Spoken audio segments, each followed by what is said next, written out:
presentation of 2024, and I'm really happy to be able to introduce our speaker for this session, Dr. Lee Murfee, who I've known for a number of years through the Microcirculatory Society, and also Lee and I went to the same university for our PhDs, although not quite at the same time.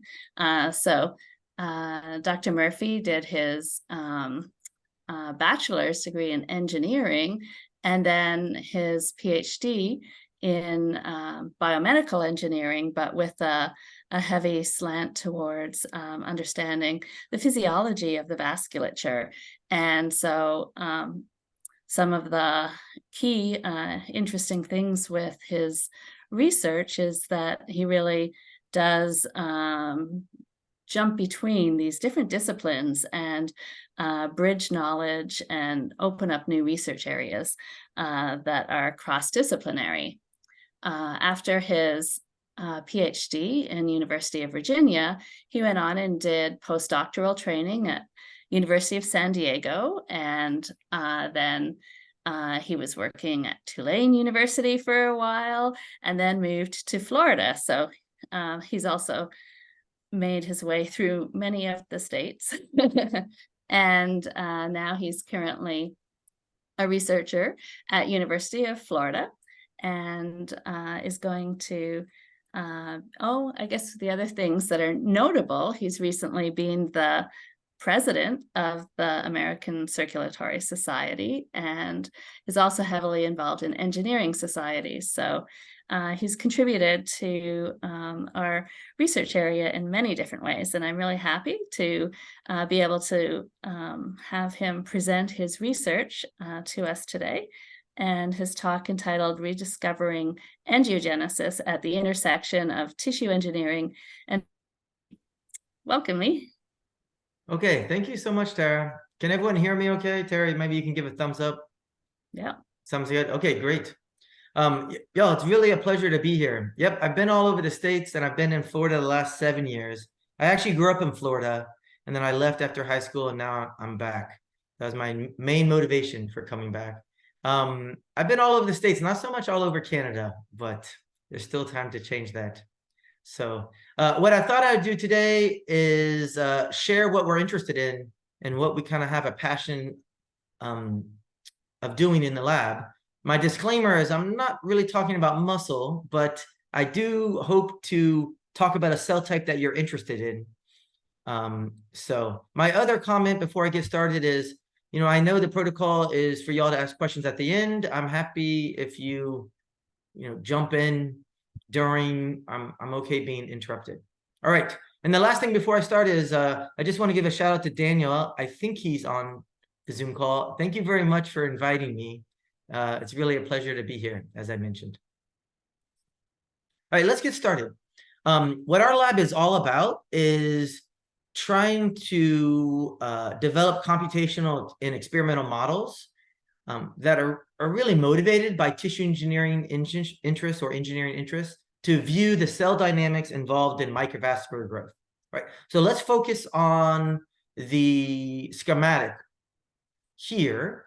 And what I want to highlight is blood vessels and lymphatic vessels, and they grow in the same space. We refer to this as angiogenesis, lymphangiogenesis. Really, the take-home message from the slide is along blood vessels, there's multiple cell types, including endothelial cells and wrapping cells.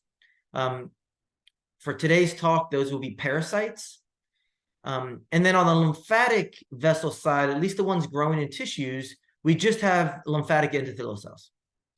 And then there's a milieu of interstitial cells that help coordinate these processes. Okay. The other take-home message sounds super simple, but I'd like to make the point for all the trainees. It turns out, I realized this when I was in graduate school, most of the people look at the blood vessel side or the lymphatic vessel side by themselves. And when I was in graduate school 20 plus years ago, most people just looked at the blood vessel side. And then less was known about the lymphatics. So the simple part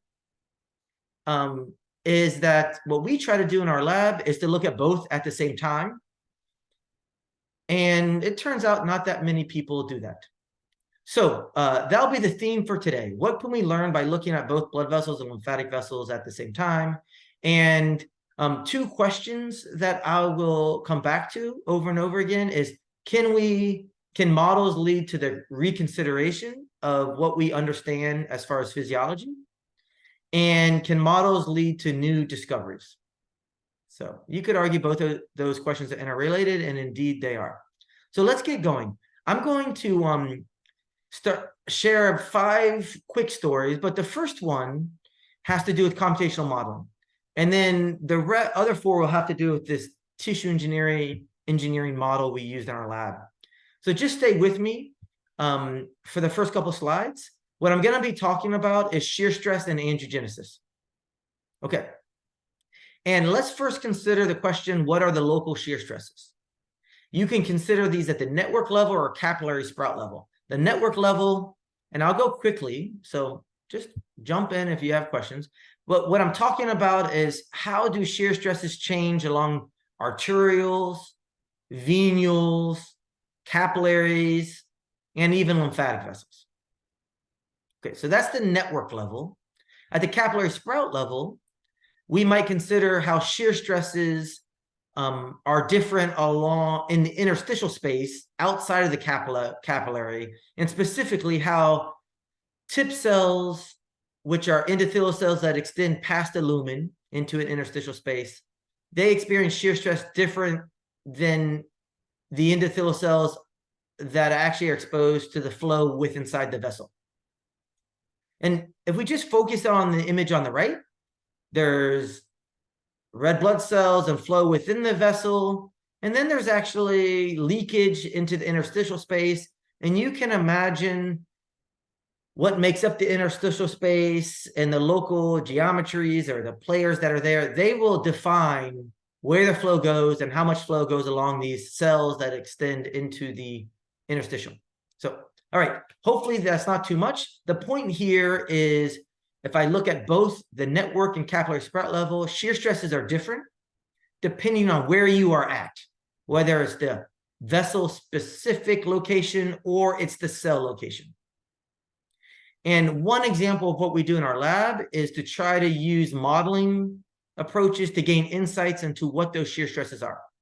Okay, so for all the students in the audience or listening, I'm going to try to make kind of a very provocative point in the next couple of slides. And that is, I don't know if we really understand what's going on, or if the literature really suggests that we understand what endothelial cells experience as far as shear stress. So let me explain my point. So let's look on the graph on the left, right? So myself and a graduate student in the lab, we went to PubMed and we searched for, and we pulled out from 100 articles that had to do with shear stress and angiogenesis, so the growth of blood vessels, what the value of the shear stress that was used in those articles. All right, hopefully that makes sense. On the y-axis is the percentage of studies that use a certain shear stress, and the bins of the shear stresses are on the x-axis. So the point here is that, well, about 1/3 of the article used shear stress less than 10 dynes per centimeter squared. It doesn't matter what the numerical value means, but 10 to 20, there's another 1/3, and then about 1/3 of the article used is 20 to 30. And the rest are above 30. So if we just look at those 3 bars, though, they're kind of all over the place. So, okay, so what we were wondering is, well, what is the real shear stress range that endothelial cells sense? And this is the one equation I showed today, but shear stress has to do with the blood flow viscosity and then how velocity is changing along a vessel. And the questions are, well, how do we estimate using this equation what the shear stress values are in a real blood vessel network? And if we can estimate that, what are the shear stresses felt by endothelial cells? Do we gain any insights? So let me give you the punchline here. This is a paper we published about a year ago, but here's the punchline. We can take networks, and these are networks that have undergone angiogenesis. You have to take my word for it today. But these are networks in the rat, from the rat mesentery. This is a thin connective tissue. I'll show images later if you're not familiar with the mesentery to describe where these tissues are in our bodies and the bodies of rats and mice. But the point here is we can stimulate angiogenesis and form lots of vessels. And then we can map out how the connectivity of the network, or basically the segments along the network. And if we know that, and we make some assumptions, we can use the equation we had on the previous page, and we can get an estimate, what you see on the right, per vessel segment in the network of what the shear stress is. Right. So let's come back to, or let me highlight this range. So if we're down at the capillary level, we go from about 0 to over 1,000. We have no clue what's really physiologically relevant, but that's a huge range. So that's what I want you to remember. If you estimate what the shear stresses are based on a real network and parameters that are based on measurements from real in vivo scenarios, you get this huge range. Okay. With a big spread. So let me highlight the heterogeneity in a different way. And this is what we're plotting. We can just focus on this column right here. So this is a capillary region. We see lots of segments. The yellow is actually a dextran that we've infused. So that's all these capillaries have flow in them. The red, which you can't really see, that's the endothelial cells. But here's our network. Let's go down to the bottom row. This image is a plot of what the shear stress value is per segment. And what I want to emphasize is orange, green, yellow, blue, red. Each vessel segment in this region has almost a different shear stress. And the shear stresses range for this row, 0 to greater than 50. So, all right, the row in the middle shows the same thing. It's just a different range. So most of them show up blue, but actually there's still differences in shear stress. All right, so let's remember this. We're going to go to the next slide here, and each segment has a different shear stress, and they range from 0 to red, which is greater than 50, and just know that the greater than 50 really gets as high as 1,000. All right, now let's compare those values back to in vitro experiments where people have exposed endothelial cells to shear stress. And let's look at the values. Most people go from, well, they either go less than 10, 10 to 20, 20 to 30. Very few studies go higher than 30, percentage-wise. So all this emphasizes is I'm not really sure if we know as a field what the shear stress magnitudes are that endothelial cells sense during angiogenesis. And I think it provokes a discussion. And at least from my perspective, that's a big part of doing a scientific study or writing a paper, is provoking discussion in the literature or in forums like this. So, all right. So that's the first seed I plant, is for the trainees and everyone else. You know, don't always trust the literature, and it's okay to ask what makes sense. So let me transition. For the rest of the talk, I'm going to share examples from our lab that are focused on an in vitro model that we developed. It's actually ex vivo. But it's going to be focused on a model that allows us to see angiogenesis, so blood vessel growth, and lymphatic vessel growth at the same time. And the questions that we're fundamentally interested in as far as this ex vivo tissue engineering inspired model is what cells are involved, where do cells come from, and where do cells go? So let me start introducing our model. We call it the rat mesentery culture model. You're also going to see examples today from mouse mesentery culture. I can get into the specifics during our discussion of why we use mouse or rat. Hopefully it'll become obvious as I go through the examples I'll show. What I want to highlight, though, is a big tissue engineering challenge, which is shows up in lots of biomedical engineering departments and anybody doing this type of research which is motivated by this question: how do we mimic the complexity of an in vivo scenario? And if you think about it, a common method is to start in vitro and to add cells in a 3D matrix. You can get more complicated. You could do bioprinting in a matrix. You can use microfluidics. What we realized maybe about 10, 15 years ago now is that there's a big gap in the middle. And so in our lab, we try to bridge that gap. Our approach isn't really new. It turns out no one really cultures the mesentery like we do. But certainly in neuroscience, people try to culture the muscle. Tara, I can remember you in years past even culturing, or I'm sorry, neuroscience culturing brain slices, but in your lab, you used to culture muscle, I remember.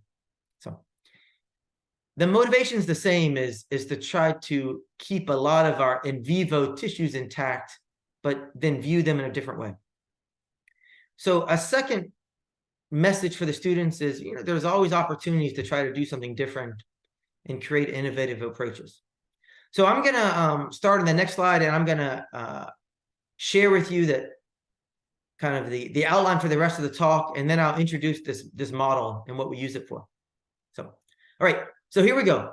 I'm going to give 4 kind of mini stories. One is the introduction of this biomimetic tissue culture model. Then I'm going to show its application to making a discovery. The discovery I'm going to share has to do with lymphatic blood vessel plasticity. So I'll explain the schematic when we get to it. It basically has to do with blood vessels and lymphatic vessels merging. We think that's new.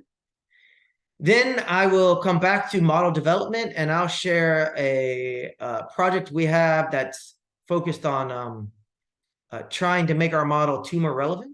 And I'll share a discovery that we think we've made with that view.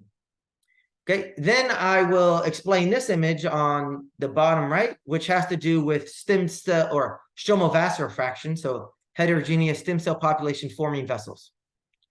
Okay, it sounds sporadic. It all comes back to trying to view the complexity of angiogenesis and lymphoangiogenesis at the same time in a way that other people don't do it. You can tell me how I'm doing as we're going or at the end. So, and just jump in again if there's any questions. So let me introduce this model. I've used the word simple a couple times. I think the model is super simple. We cut out a tissue. It's this mesentery. It's the thin connective tissue. We call them windows, but connective tissues off the small intestine of a rat or mouse. In the rat, the tissue are vascularized. In the mouse, they're avascular. I can come back to that if that piques your interest. We basically just put it in a culture dish. We keep the tissue flat with a commercially available membrane insert. They're called cell crowns. And lo and behold, we keep our tissue on the bottom of the dish, and it allows us to see everything that was in our schematic. That motivates this work. Right. What's attractive is the tissue's thinness. It's about 20 to 40 microns thin. So we don't have any worries about oxygen diffusion or keeping the cells alive. Let me show this movie. This is a tissue, and I'll show it a couple of times as I'm talking. This is a tissue that we've cultured after harvesting it from GFP transgenic rats. And you can focus it on any location. And after 3 days in culture, when you add serum to the dish, we get lots of new vessel growth. So I'm going to play it one more time. And I will focus right here or right here, or you should focus in those 2 locations. So view small vessel density or low vessel density. And then over time, we see new segments come in. And at the end, it looks kind of like a hot mess. And that's multiple segments. So great. This means we can watch vessels grow over time. And what I'm going to highlight in coming up is we can watch individual cells along vessels over time. So we've spent some times and efforts trying to convince physiologists that the cells that wrap and are present in the tissue and wrap along vessels stay functional and alive. So the top image shows smooth alpha-actin labeling of smooth cells along arterioles and venules. The smooth cells stay contractile. NG2 is our parasite marker. We can see little dots on your screen. Those are actually parasites that maintain parasite morphology that wrap along and around capillaries. And then on the bottom image, we see green live 1 positive lymphatic vessels. The subtle take-home message here is that blood vessel networks and lymphatic networks stay present. All right, let me show you a couple examples of what we can look at. And then I'm going to get to the discovery of lymphatic blood vessel plasticity. So the image on the left is from a GFP rat harvested tissue. And this is 3 days in culture. And we're taking images probably about every 4 hours. Right. What I want to point out, though, is here's a capillary, and you can focus on, there's going to be 2 sprouts, one here and one here. So I'm going to play it. So here's the sprout.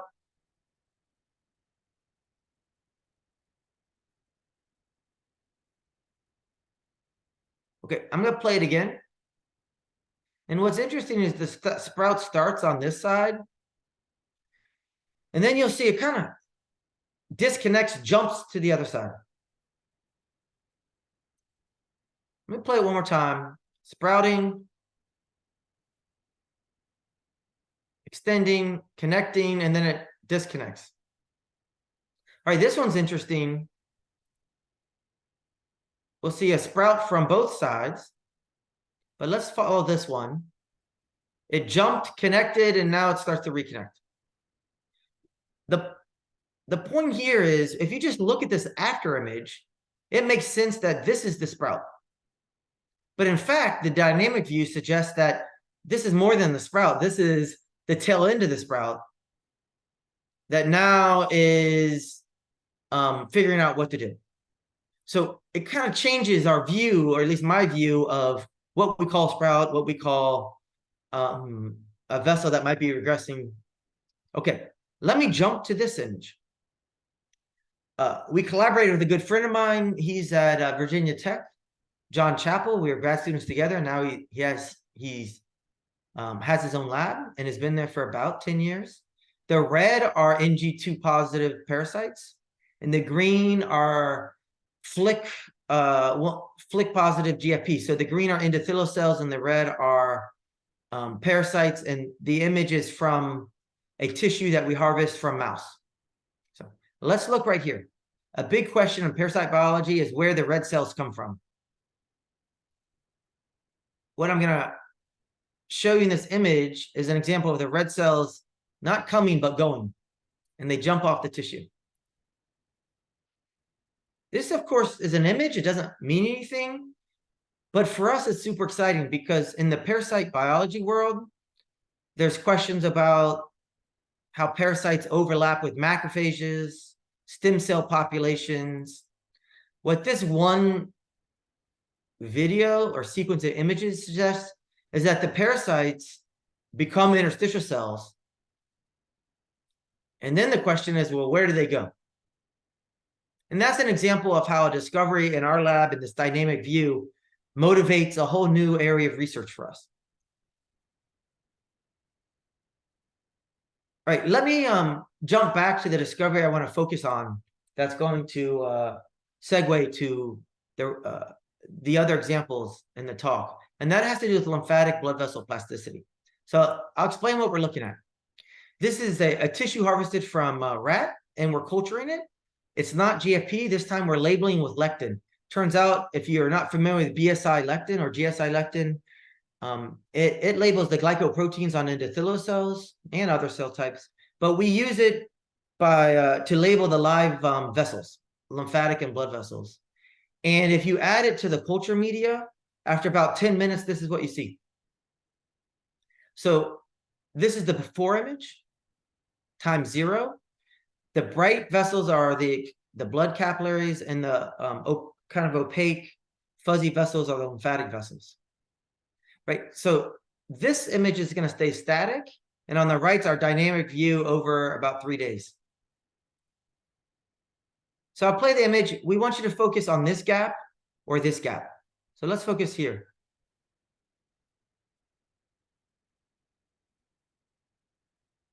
Oh, we get to the end and the gap is filled in. So gap, and now it's filled in. Gap, and let me find it over here. Now it's filled in. So I'll play the movie again. Let's just focus here. What you can actually see is that the lymphatic vessel sprouts and connects. Down here, the blood vessel sprouts and connects. This, at the time, a few years ago now, when we saw this, this was super interesting, and what makes what we do in our lab fun is to see this under the microscope, because actually it wasn't described in the literature yet. What we think is happening is that there's some plasticity, vessels transitioning their vessel type.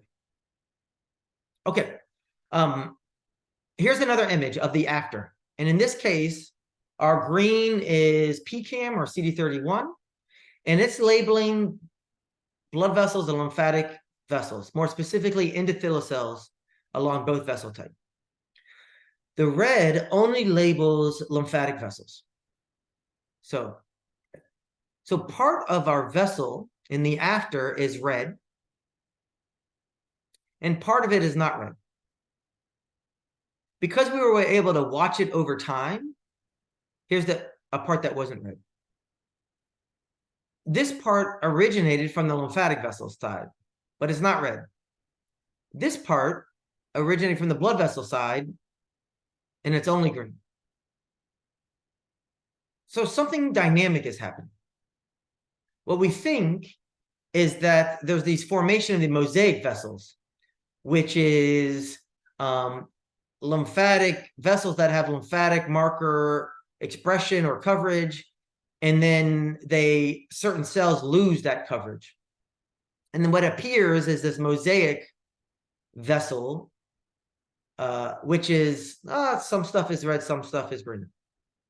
So, all right, this is important because at day 0, if you look in a tissue and just harvest it from an animal, in this case a rat, 100% of what we call lymphatic vessel is covered in red. You just don't see these mosaic vessels.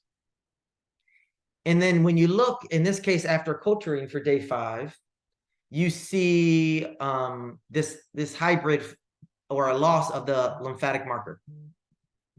And this is the case for live 1 expression or coverage, and also podoplanin, which is another live marker. I mean, a lymphatic marker. So, okay, so that's our the start, at least for today, what I'm going to share with you about lymphatic vessel plasticity. We spent more time characterizing it, but that's the highlight for today. A big question with discovery is, well, what scenarios is it related to? So we don't know, actually. We're starting to try to figure it out, and we're figuring it out by reaching out to now collaborators, but researchers across the states and internationally, who look in different disease states like lymphedema tissues, and we're trying to learn what they see and whether or not they see something close to these mosaic vessels. Another scenario is the tumor environment.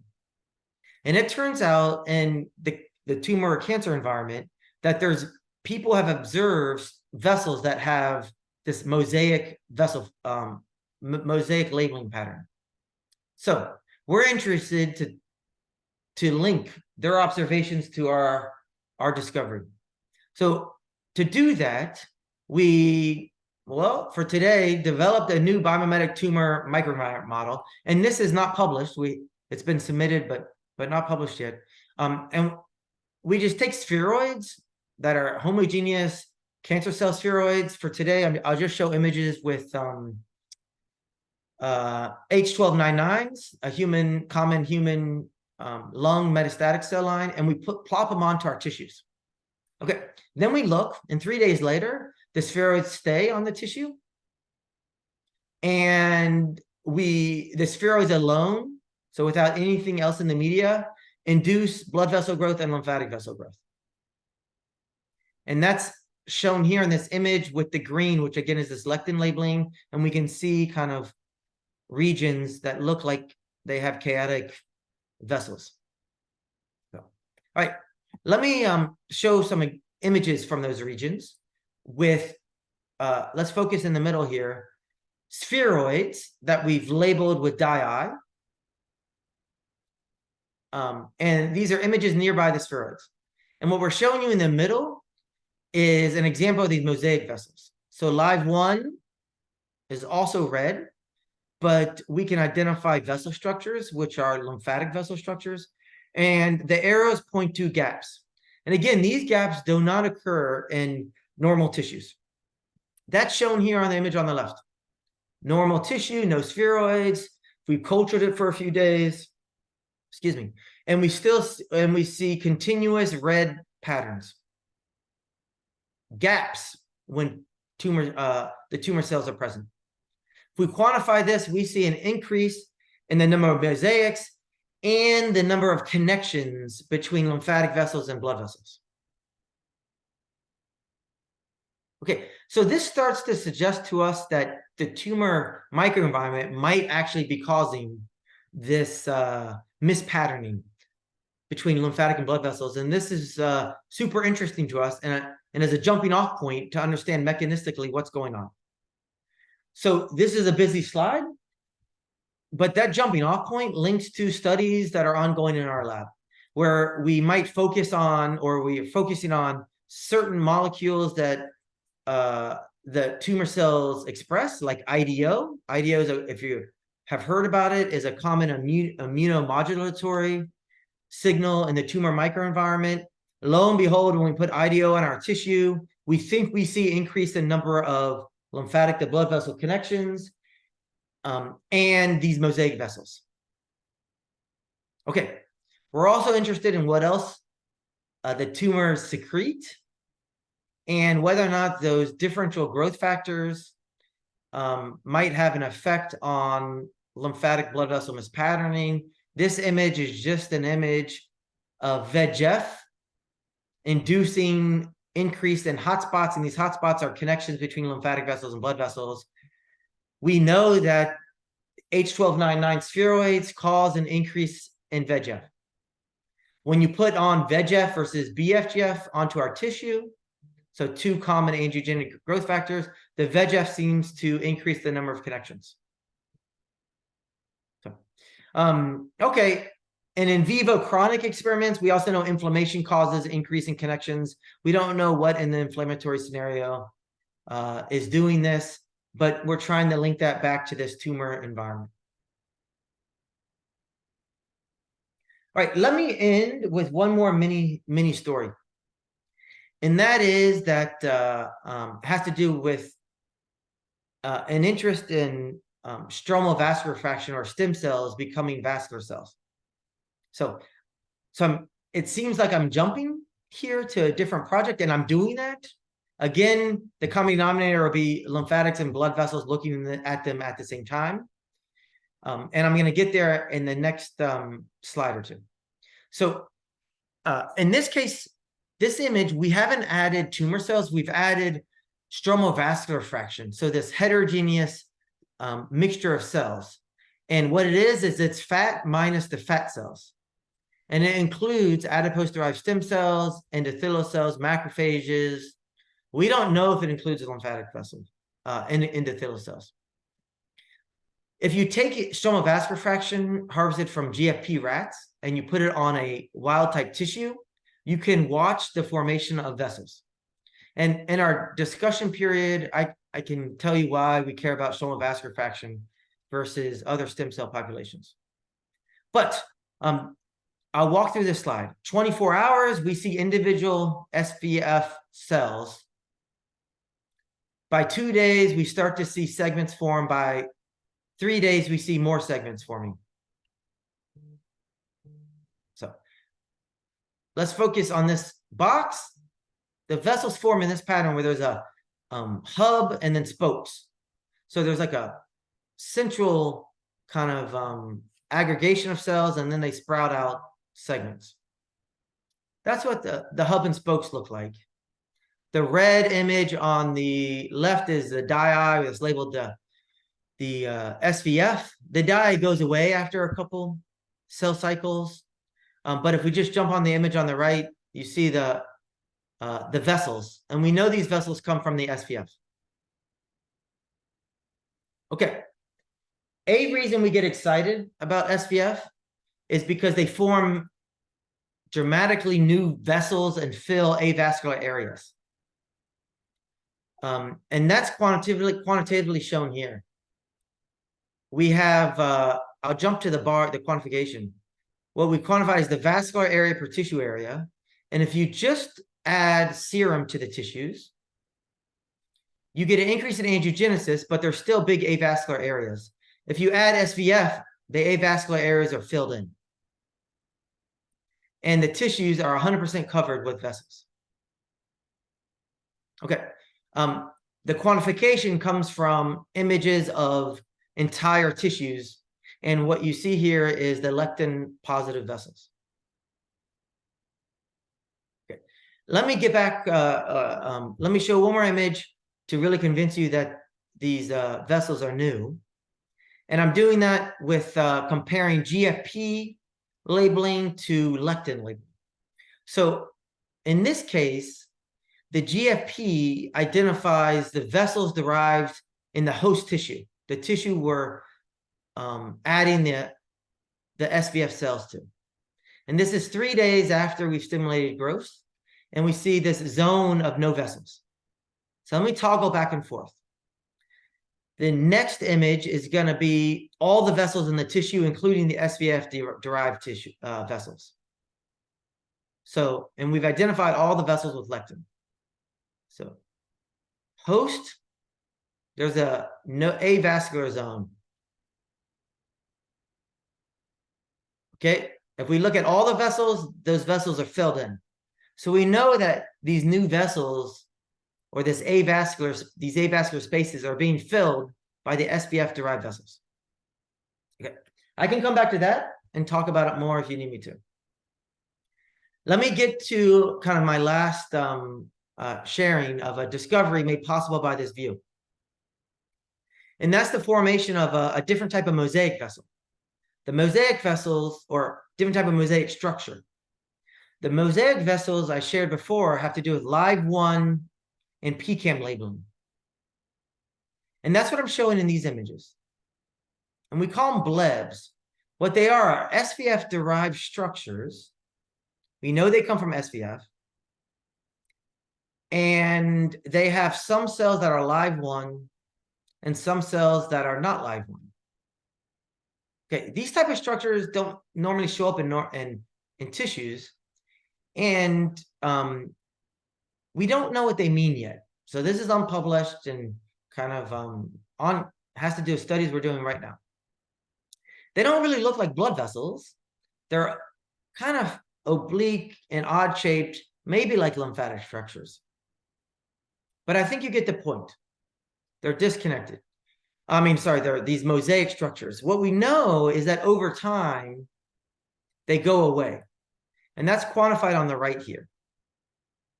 So early during the formation of vessels derived by SVF, you see these structures. They're multicellular by marker expression. They're both lymphatic vessel type and blood vessel type. But over time, they go away. So in the lab, we're trying to now figure out, what does this mean? What does this mean? What's this transient dynamic? Does this mean there's the formation of lymphatic vessel-like structures, and then they lose that lymphatic vessel phenotype? Does this mean something about the plasticity of lymphatic vessel endothelial cells? Does this mean something about function of maybe malformed structures that go away over time? We don't know. Those are the type of questions that we think are unanswered and kind of undiscovered in the field, and would get us excited. So let me end with this slide, and it comes back to these four little vignettes that I've shared, after that initial modeling example. So I introduced our model. I showed you the example of lymphatic blood vessel plasticity discovery, the motivation of the tumor microenvironment model to make sense of the lymphatic blood vessel plasticity study. And then I ended with a lymphatic blood vessel mosaic plasticity observation that is helping us make sense of de novo vessel formation derived from stem cell population. Okay. With that, thank you very much. And thanks again, Daniel, for inviting me. It's really nice to meet you, Chris, in the beginning, and of course to see you again, Tara. I really appreciate your attention, and I'm happy to have any discussion. I've been very lucky to collaborate with lots of people across the country and internationally, and this is what helps our small lab kind of survive and make sense of everything. So thank you very much, and Tara, I'll kick it back to you. Okay, great. Thanks very much, Lee.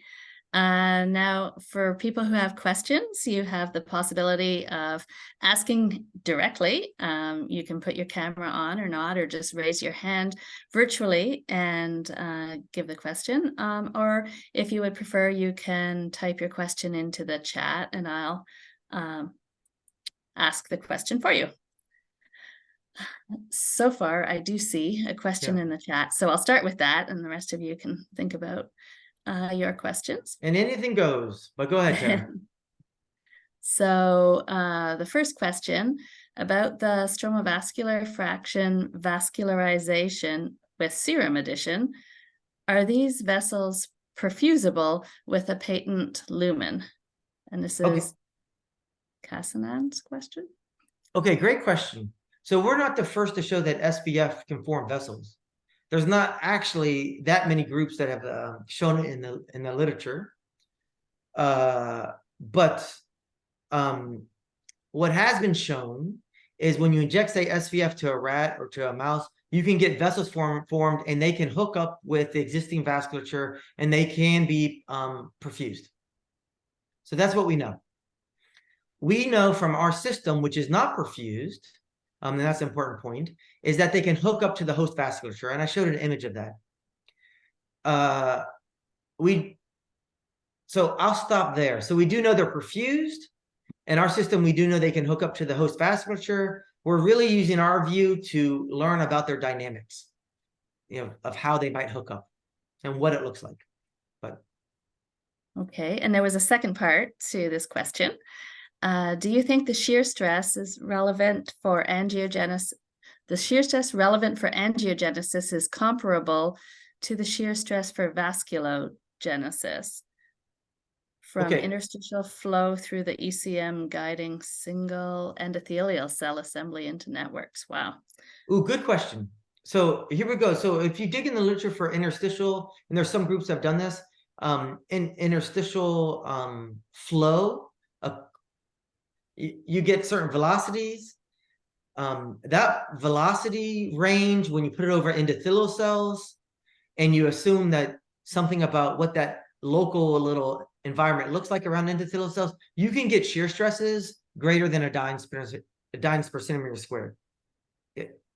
The value isn't important really, but what is important is that that value per se is in the range of what shear stresses, the range of values that have effects on endothelial cells. Okay. Then if you estimate what the shear stresses are experienced by an endothelial cell along a lumen of a capillary sprout, you can get values in that same range. So to answer your question it comes down to, well, what are the values in these different scenarios? And depending on what the little environment looks like and the geometry of that environment, you can get ranges to be the same. The challenge is getting someone to agree what those parameters or that environment looks like, because that has to do with physiological measurements, and those are really, really hard to do. Okay, there's another question in the chat from Sonia. Very interesting talk concerning the SVF labs. Have you stained with other markers? Because LIV1 is also expressed on macrophages, for example. So are you really sure they're lymphatic endothelial cells? Okay, great question. No, we do not know if they're lymphatic endothelial cells. So it turns out, and we're learning so searching more for this. I don't know of anyone who's actually reported that SBF-derived vessels can become lymphatic vessels. The percentage, and I don't know someone who's reported the percentage of LIV1 or lymphatic marker positive cells, or I'm sorry, lymphatic endothelial cells in SBF. It's very, very low. So Tara, you can help me out if you know of someone who's done this. So we don't know if they're lymphatic vessels. People call lymphatic vessels based on their marker expression. And the three big ones, if you're not familiar with them, are PROX1, LIV1, and potoplanin. It turns out those markers have overlaps with lots of different cell types. So it gets confusing how you define a lymphatic vessel. But that's where I'll stop that answer. Yeah, I don't know whether Andrew Benest in the UK might have done some stuff with lymphatics markers in adipose tissue. Maybe. I had another question that was related. What? Sorry. Yeah, I said I'll check it out. I got a feeling he has reported lymphatic vessels in adipose tissue. What I don't know is after the SVF isolation, if those like building blocks are there. Well, I don't know why they wouldn't be. That's based on just separating out the non-adipocytes. I think pretty much everything else pellets and is part of the SVF. So I think it would be hard to get them out of the SVF, but they might be a very small percentage of what's there. We certainly don't see much of what looks like lymphatics when we do vascular imaging of the adipose tissue. So in mice. And I'll just double down. I agree with you. So I'd be shocked if they're not there at some small percentage, even if we have a hard time finding it, in like flow cytometry or something. Yeah. And then I'm not surprised if you probed me a little bit. I'd go, well, I'm not surprised that some lymphatic vessels form. I don't know what's going on, why they might go away, and there might be some transient nature, and I'm not sure what that means. So maybe what we're seeing is like a model to figure out this, to understand more the potential for transdifferentiation. So, but that's a good reminder. Certainly with this observation that I ended with, I really don't know what's going on. And then you ask, another angiogenesis expert, and then, okay, then you could start to try to make sense of it. But I don't know how many people have seen it. And then the next question is, does it mean anything? Does someone care? So, and for me, that's if I were to look back, I'd go, well, that's part of the contribution that we try to make, which is to stimulate these new discussions. Great. Okay, question from Chris.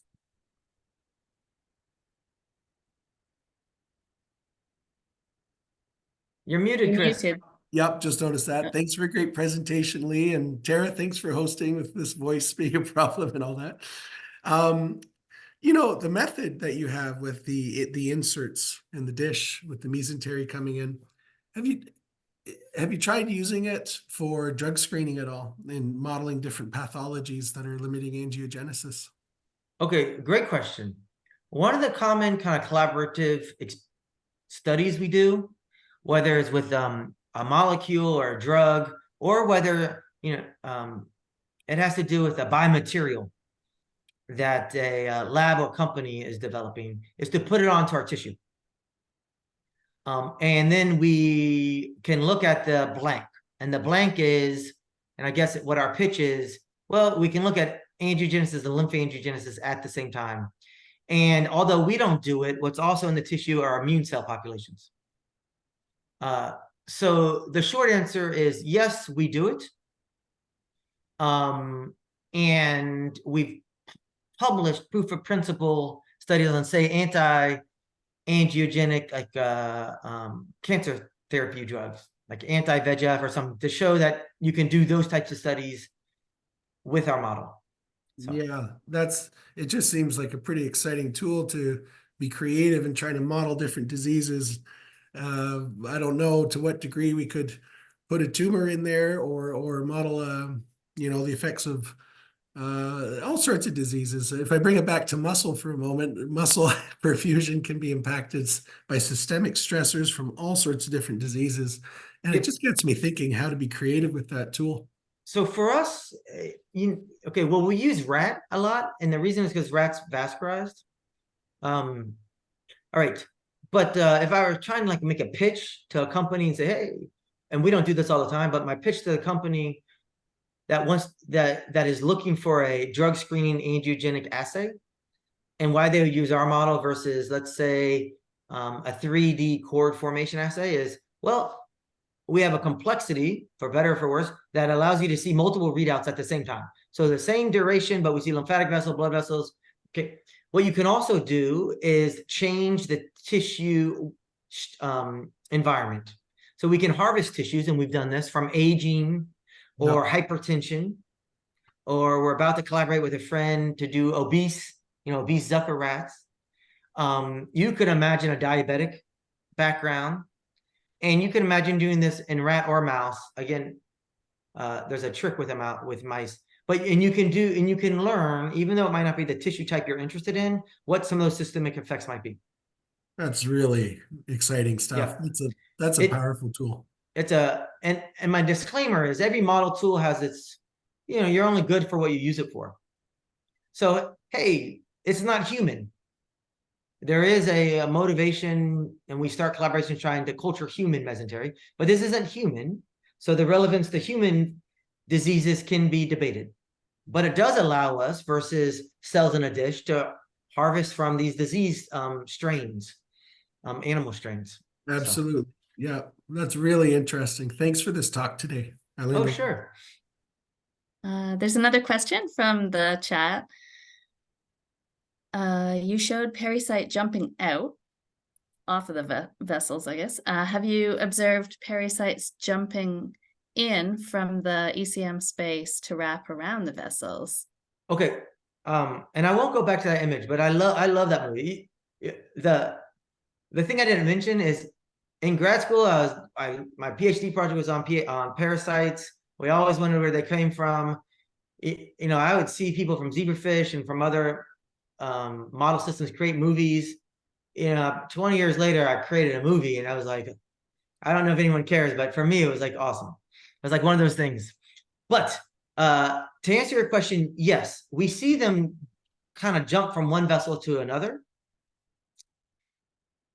The other comment is a lot of the cells just stay put and don't move at all. So there's a heterogeneity in behavior of the cells. So I say that because I don't want you to leave today thinking, oh, a lot of them jump off and a lot of them jump from vessel to vessel. The paper we published with John Chappell showed movies of them jumping from one vessel to another. And we're not the only group to show that. Some of the movies are fuzzy, but they suggest that. Yeah, pericytes are pretty cool things. In skeletal muscle, we can see them spanning, like one pericyte spanning from one capillary over to another one. Oh, yeah. And so you can envision how dynamically they might actually be relocating. They don't necessarily need to stay in one spot. Yep. And if you go back to our movies, you can see them migrating along a vessel. The spanning, there's plenty of evidence in the literature. Actually, this is a plug for the students to go back and kind of read older literature, not just the papers published in the last 5 years. You can find plenty of examples where the parasites extend and do exactly what you're doing. They span multiple cells. They kind of guide. The images suggest they guide endothelial cells and provide like a a track for endothelial cells. So yeah, you nailed it. Those type of images are very, very provocative. Okay, are there any other questions? We're just running up to the end of the time. Oh, one more question. Regarding quantifying the connections between lymphatic vessels and blood vessels, are those connections happening through tip-to-tip connections, or have you seen other forms of connections such as multiple Philippodia wrapping or merging? Okay, great question. Let me show you one image. And I promise I didn't plan this, but let me show you this image. So this is a blood capillary, this is a lymphatic. And I won't describe it, but let's play it. This is just one example. We see both lymphatic vessels reaching out to blood vessels. Usually it has to do with like what you'd say is the ends of vessels. But this is an example of a capillary bend, and it's like the blood capillary reaches out, and then there's this wave, but it kind of looks like your hand grabbing a pipe. But it is an extension off a capillary that reaches and wraps around the lymphatic vessel. So I'll play it one more time, and that's my answer to that one. Yeah, fascinating videos. I think that we're at the end of our time now for the seminar. So thanks, Lee, for sharing your really fascinating work with us. And thanks to everyone for attending. Yeah, thanks for coming, everybody.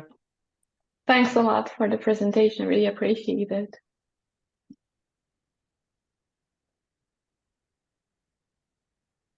All right. Hey, Tara, have a nice weekend. Oh, thanks. You too, Emily.